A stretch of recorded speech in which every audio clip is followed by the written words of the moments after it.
Hello there, it's Machine Dana. How you doing? Welcome to the channel. Good to see you. If you're interested in Twitch, if you're interested in streaming, if you're interested in tips, tricks, advice, guidance, tutorials, and particularly if you've got Streamlabs, then you may want to subscribe to the channel. I do quite a lot of those types of videos along with streaming games as well. You can find me at twitch.tv/Machine Dana, and of course you're welcome to press the subscribe button below if you like.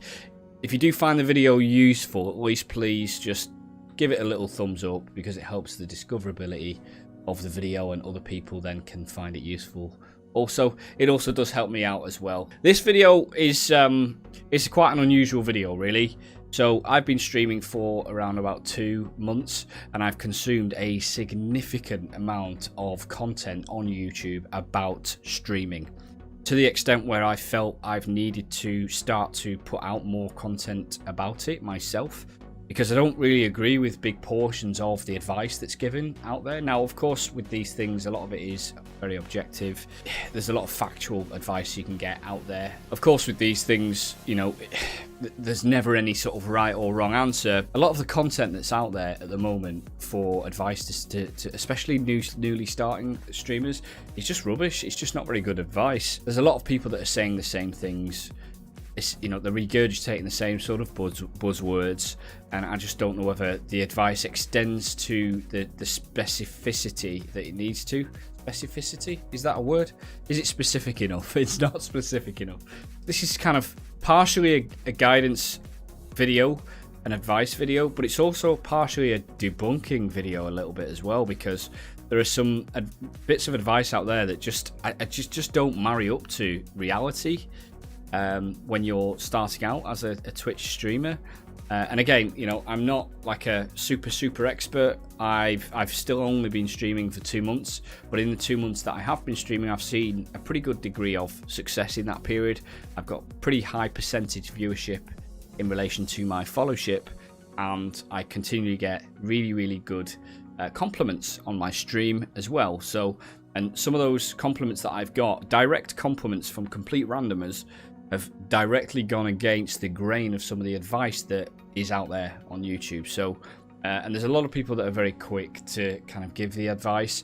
I just think a little bit more of a frank discussion is needed. So you may not agree with everything that I have to say, and honestly, I am all ears.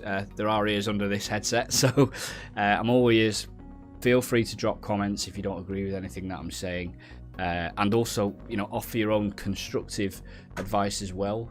As long as you can be specific and helpful, then that's going to be useful to have as part of the response to this video. So 6 things that I've noticed, advice that people give where actually it's not quite right. There's other advice that's better. It's advice that people won't tell you or are too afraid to say. We'll just rattle through them. The first things first. The advice is always don't invest money in streaming. You shouldn't spend money on streaming. See how it goes first, and so on and so forth. There are tens or hundreds of thousands of streamers that stream every single day. It's a highly fragmented, highly competitive market. It's very difficult to stand out whilst you're streaming, and it's even more difficult to stand out when you have virtually no viewership and you have no followers. It's extremely difficult, right? So you've got to do whatever you can to try and distinguish yourself and do something a little bit different and build up that loyalty, build up the viewership, build up the following. Now, Twitch, I think it's a common conception, and it's not a misconception. It's true.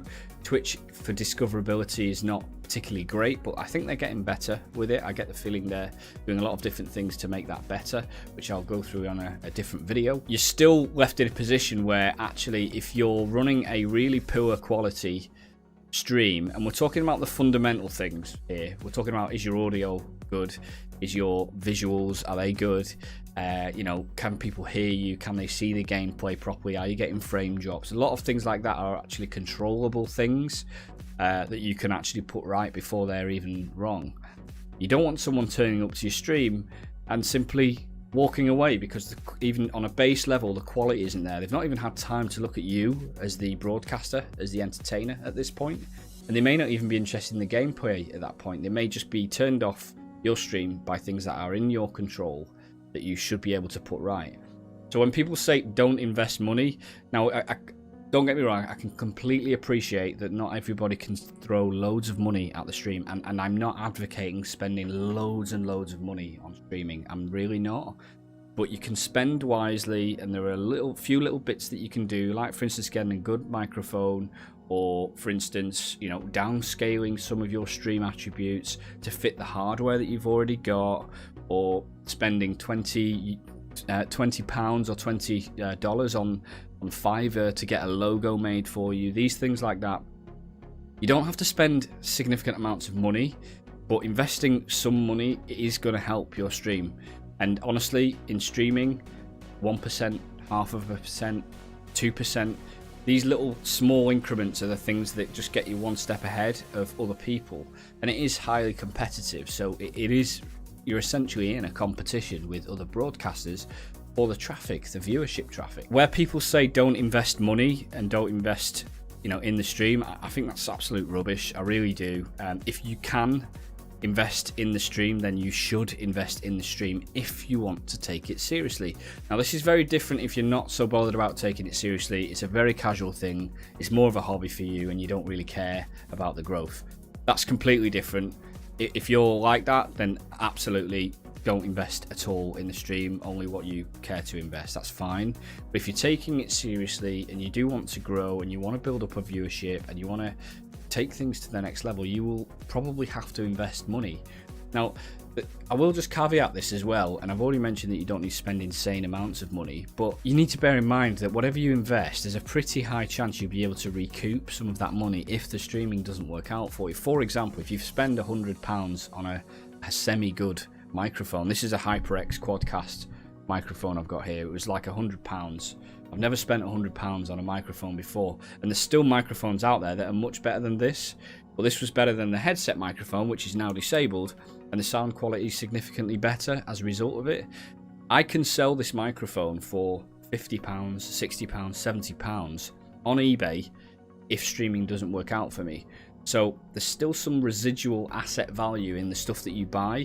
So as long as you're sensible with it, investing in the streaming isn't so much of a scary or a bad thing. And I really would recommend that if you can invest in your own stream and you want to invest in your stream and you're taking it seriously, that you should do that. So that goes against the advice that I've seen on virtually every other single YouTube video about how to start streaming and what to and not to do on streaming. Number 2, if I can count.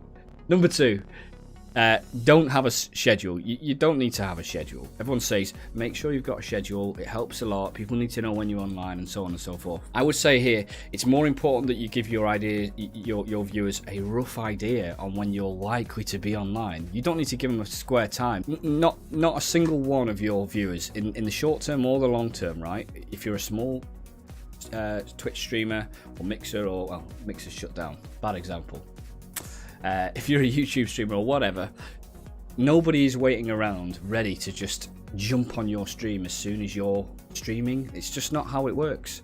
The content is take it or leave it content. People can watch a YouTube video, they can browse social media, they can watch other streamers. So nobody is waiting around with bated breath for you, the broadcaster, you, the content creator. But there's a pretty high chance there'll be around anyway a number of your viewers that would like to tune in at a relatively regular time. So I would advise having a rough schedule. I would advise telling your viewers roughly when you're going to be around, but you really do not need to implement a hard schedule. It's not essential to growing on Twitch. I've grown fine without a schedule. I tell my viewers that I'll be on most evenings, 4 or 5 or 6 times a week. I will be streaming, and I give them a rough idea on times, and not a single person has moaned about that, and everyone always comes back to the stream and it's really, really positive and there are no issues whatsoever. Yeah, I keep seeing YouTube videos where they're saying you have to have a schedule, it's just crazy, totally crazy. So you don't need to have a schedule, but I would say try and give your users some idea of when you're going to be online. A rough idea is more than good enough. Set up all the social media accounts and make sure you're posting to social media. It's really, really difficult when you don't have a strong following already to get proper traction on all the social media platforms like TikTok or Twitter or Facebook or Instagram and so on. Now, I'm not advocating people to not set up any of those channels. By all means, set them up, get them set up. But your stream is not going to live and die on those social media platforms. The growth of your stream is not going to live and die. Bear in mind, when you put a tweet out, all you're looking to do at that point is get some eyeballs on your content, and those people may immediately bounce away. Okay, the most important thing is that the stream itself, when people do turn up, is of a quality that allows people to stay, watch you, and want to be compelled to see what you're doing in the longer term and become loyal longer term viewers to your platform. So that means you don't need to rush to make 7 different social media accounts only for them to have relatively the same content on. A lot of the time the content's going to be focused around a game that you're playing, or it'll be focused around when you're going to go live. You can make it a little bit more playful, okay? You can post things that are a little bit more fun and a little bit more playful, but when you're first starting out, your time is going to be best invested by improving the stream, by watching content on how you can improve the stream, spending time actually doing the things that will allow you to learn new techniques and things like that to improve the production standard and the quality of your stream. These are things that will improve the stickiness of your stream and that will naturally result in and yield a higher viewership and better discoverability within Twitch itself. Okay, so I'm not advocating don't set up the channels, and I'm not saying that you shouldn't use the social media platforms. I'm saying that it's not essential. Okay, in the long term it is essential, but you don't need to rush to do all those things. You don't need to waste your time on the social media platforms to begin with. Maybe of the suite of 7 or 8 social media platforms that you have, look at 1 or 2 of them and focus in on 1 or 2 of them. Me personally, I found that I've had quite a lot of traction with Reddit, but Twitter not so much, Instagram not so much. That might change in the future as I get to those, but you can only give so much time, and it's better to give better quality time to a fewer number of platforms than it is to give a lower quality amount of attention to a higher number of platforms, because honestly people will just see it and turn away. You're not going to get people hooked enough because you can't focus enough to get good quality content out on all of those platforms. It's impossible unless you've got a team of people. You're lucky enough to have a team of people that will do it for you.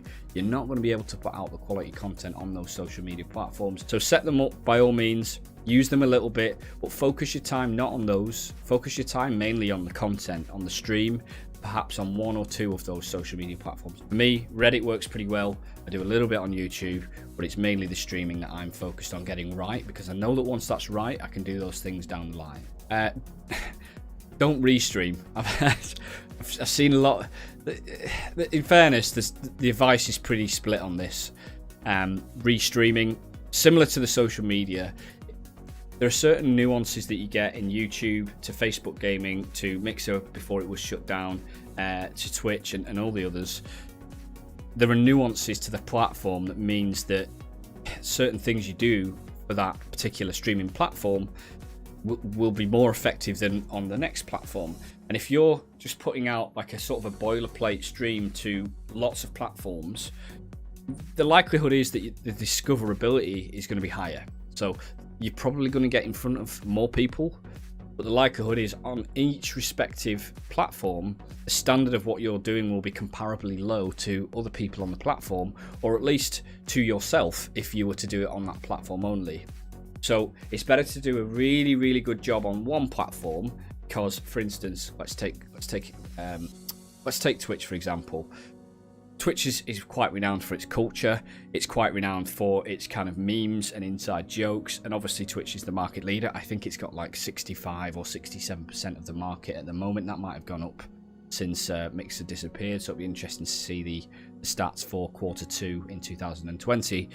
But Twitch works and operates in a certain type of way, and it focuses in on the culture and on the togetherness and on the chat. Whereas with YouTube, it's a little bit more about the advice and a little bit more about the quality of the production. It's a little bit more about the discoverability, and also the streams they work in different ways as well. So having certain alerts work for one platform might not quite work for another platform. I'm not saying that restreaming will not work for anyone. here. This is not an absolute yes or no. It's not a binary thing. I'm saying that there's a pretty damn high chance that you will do far better focusing your time and your effort on one platform, a streaming platform, than there is trying to spread yourself thinly managing multiple streaming platforms. It's already enough work to manage the social media that we've mentioned and the stream itself and your schedule and all the other stuff. It's already a lot of work. If you're then also managing multiple platforms on top of that, it gets really, really difficult. I'm not saying that restreaming won't work. I'm not saying it can't work. I'm saying it's highly unlikely that this works. I'm yet to know of many big streamers that have done well through restreaming. You know, most of the streamers are dedicated to a single platform and they do that platform really, really well. Prove me wrong. I'd love to be proven wrong here. If someone says to me, X person streams on these 7 different platforms and does really well from it, then I will happily stand corrected on that particular point. I just take the view that you can do a much better job on one platform than you can do trying to spread your time. Don't talk if nobody is watching. So if nobody is watching, you should be talking all the time. I think that's rubbish. If you know that nobody is viewing you, even if there's a slight delay on the updating of the view count, so if you're sat there with no viewers and eventually it pops to 1 or pops to 2, you really want to be saving your energy and your breath and your motivation for the times when the people are there, rather than waiting and talking and wasting your breath and your voice and all these things, and possibly getting very demotivated in the process, talking to nobody. It's good practice. So the advocate for talking when no one is there, and the advocate for that is that it at least is good practice. But the thing is, you're more likely to do a better job when the people are there if you're saving yourself for when they are there. You know, you're more likely to be a bit more enthusiastic, and it might only be 5 or 10%, but that extra enthusiasm might be the thing that keeps the person there longer, makes them follow you and makes them come back, which means next time you're not talking to nobody, you're talking to that one person, and then that then gets infectious and can grow arms and legs, so to speak. Grow arms and legs, it goes a bit more on the viral side and then compounds itself, and you can get the growth from there. If you're streaming for 11 hours, and let's say you only have viewers for 3 of those 11 hours, 8 hours of you talking away, being demotivated, losing your voice, monotonous, monotone type discussions, it's not going to help you. It really isn't. Save your voice, save the focus for when the people turn up, and then make sure that the interaction with those people is really, really good, really enjoyable. Make sure it's genuine, much more likely to get a higher yield on those people staying around for longer for you to then talk to longer. So if people say don't make sure that you talk even when nobody's there, it's complete rubbish. That complete rubbish. I think that's the worst bit of advice anyone could give. I really do. Don't network. Yeah, so people say you should network, and this one's probably the most infuriating out of them all. I mean, it really is. You need to network. What do you mean by network? Like, what's networking? Like, give me something more specific. And people will go, oh, go to TwitchCon, go to an event. Well, what if you can't get to TwitchCon? What if you can't get to San Diego? What if you can't get to wherever it's being held in Europe? Well, that's that out the window. Well, network via social media. Well, yeah, you can do that, but what if you're focusing your time on the streaming and not that? The way I frame the networking, and it's a little bit more useful to frame it in this way, networking is, at its very essence and at its very core, networking is just socializing with people, and even that is probably too loose. It's not specific enough. So socializing, what do I mean by socializing? Take genuine interest in what other people are doing, even if you're doing that for a selfish reason. Make the selfish reason at least self-improvement rather than networking to get a follower. Networking to get a follower, networking to get a raid, or networking to get some extra exposure is a bad reason to network or to socialize. If you socialize because you're on someone's channel, because you through your own eyes, you're trying to get feedback from their channel for things to use on your own channel, is a far better way of socializing, and they appreciate the input that you give them on their own stream. Go out of your way to help them. Helping them will actually help you directly, because you're relearning the thing that you already know. You're learning it better than you did the first time. So socialize, talk to them, say hi, ask them about different elements of the stream, ask them what worked. You know, that's the selfish element, is the learning bit, and it's okay to be selfish if you're doing it to learn and get better. But the give and get there is that you also need to try and give them some constructive feedback as well, if you have it. If there's no constructive feedback to give, i.e. they've got a really, really crispy stream, there's not much you can do at that point, but maybe compliment them instead. So networking is just rubbish. It's a catch-all word that people use, particularly in streaming advice videos. It's a load of rubbish. I mean, it really is. It's not useful to say go and network. The way you interpret networking versus the thousands of other people that might be watching those videos, it might be wrong. It might be completely different. So actually, you just need to be yourself and socialize on other people's streams. Getting to know other streamers on a more person-to-person level makes the streaming experience much more rewarding. It makes it more enjoyable. You can build genuine friendships over Twitch. There's a few people I've got to know, even in the short period of time that I've been streaming, and they just seem like really good people. I don't feel like I'm networking with them. I just feel like I'm socializing with them. They are literally the sorts of people I could go for a beer with, and it's as simple as that. So don't see it so much as a forced networking, like scripted thing that you need to do. Just see it as a natural socializing on someone's stream, taking an interest in what they're doing. And the caveat there is, you obviously need to go to streams that you would find interesting, right? If you continually play first-person shooters and you're really interested in first-person shooters and high octane, high action shooters and those types of games, it's no good going to a chess Twitch stream if you don't know how to play chess and you've got no interest in learning how to play chess.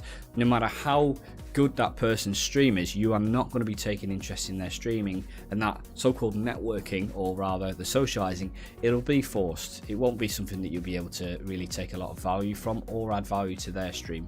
So, try and join streams that are of interest to you, and someone that perhaps you like something about what they're doing on their stream, or if you've got some constructive feedback. And the caveat there is, don't go straight in for the jugular.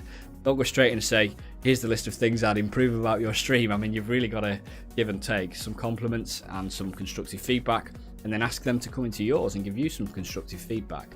Don't be afraid to follow other people, but don't spam the follows. There's no point in sending out 500 follow requests for people that you're probably not going to join the streams of. It's probably better for you to join some channels if you like what you see and you can see yourself being able to socialize with that person. Then maybe drop the follow and see what happens. And if you find yourself not really going to their channel, then unfollow them. You're not a useful follower to them if you're not viewing their content in the long term, in the same way that they won't be a useful follower to you if they're not jumping in on your stream, giving you the feedback, socializing with you and enjoying your content. I really, really hope this video is taken in the way it's intended. It's just a little bit of frank, more honest, level-headed feedback about some of the rubbish guidance that's out there at the moment. I'm surprised that so many people make these crap videos where they're just regurgitating the same advice. They watch 2 or 3 themselves and then they go, "Oh, I can do that." It's rubbish. Common sense has to prevail. If you enjoyed this, feel free to subscribe, feel free to like. Otherwise, hopefully you've taken something from it, and have a lovely day. Take care.